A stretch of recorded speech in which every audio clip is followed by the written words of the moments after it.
વાઘ મળ્યો. વાઘ મળ્યો. વાઘે કીધું હું તને ખાઈ જાય. ડોશીએ કીધું દીકરીને ઘર જવા દે.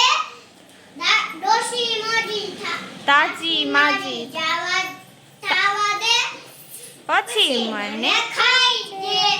વાઘ કહે ઠીક છે. ઠીક છે. પછી એને ખાવા જ મળ્યો. એને કીધું હું તને ખાઈ જાય. ડોશી માએ કીધું દીકરીને ઘર જવા દે. શાદી માદી થાવા દે.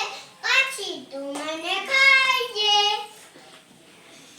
પછી છે ને ઈ થોડીક દૂર ગઈ. પછી એને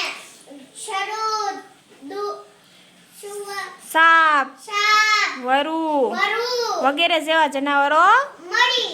પણ બધાયને ડોશીએ શું જવાબ આપ્યો? દીકરીને ઘર જવા દે. દાસી માગી ખાવા દે. પછી મને ખાઈ દે. પછી ડોશીમાં પહોંચી ગયા. એની દીકરીને ઘર પછી દીકરી શું ખવડાવે? સારો ખાવાડે. ને ઈ પતલી થાતી છે. તોય ડોશીમાં પતલા જ થતા જાય. પતલા જ થતા જાય. પછી એના દીકરીએ કીધું તમે એટલા પતલા કેમ થતા જાવ છો? પછી એને કીધું હું તો શિવને કીધું બધાને દીકરીને ઘર જવા દે. શાદી માદી થાવા દે. પછી તું મને ખાઈ દે. એટલે બધાય જનાવરો મને ખાઈ જા. પછી દીકરીએ શું કીધું? અરે માં, એટલે હું એમાં તમે કેમ બીવો છો? એમાં કેમ તમે બીવો છો? આપણે ત્યાં એક ભમોટો હે.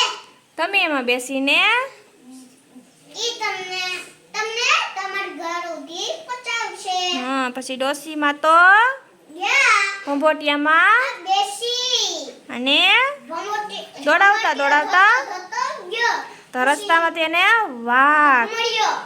પછી એને ભંભોટિયાને જોઈને વાઘ કહે ભંભોટિયા ભમોટિયા ડોશીમાને ક્યાંય જોયા છે? ડોશીમાને કે જોયા છે. ભંભોટિયો શું કહે? કિસકી ડોશી કિસકા કામ. કિસકી ડોશી કિસકા કામ. ચાલ ભંભોટિયા. અપને કામ. વાઘ તો આ સાંભળીને વિચારમાં પડ્યો. વિચારમાં પડ્યો. આ ભંભોટિયામાં શું હશે? આ ભમોટિયાનું શું હશે? પછી વાઘ કોની પાછળ ચાલવા લાગ્યો? એની પાછળ હા. પછી બધાય જાનવરો એની પાછળ ગયા. પછી ભંભોટિયું ક્યાં જઈને ઊભું રહ્યું? એન ઘર હતી. હા. તો એમાંથી ઈ આવી ગયા.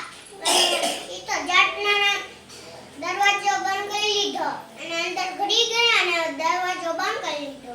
અને પછી રિહાનને વહી ગયા. કોણ? બધાય જાનવર. જાનવરો અહીંયા વાતા પૂરી. સરસ, વેરી ગુડ.